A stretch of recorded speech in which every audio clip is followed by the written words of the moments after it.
Hi guys! Site update po tayo dito sa ating project sa Edisha, San Jose del Monte, Bulacan.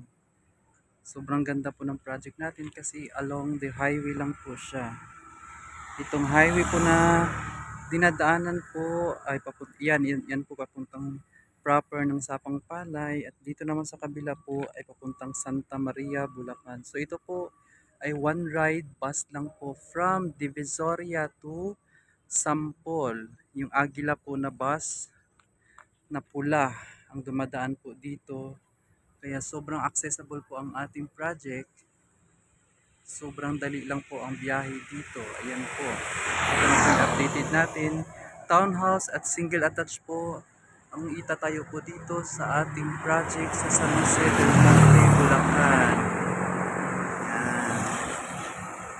Kaya wag na po magdalawang isip kumuha dito sa project dahil sobrang ganda po ng location.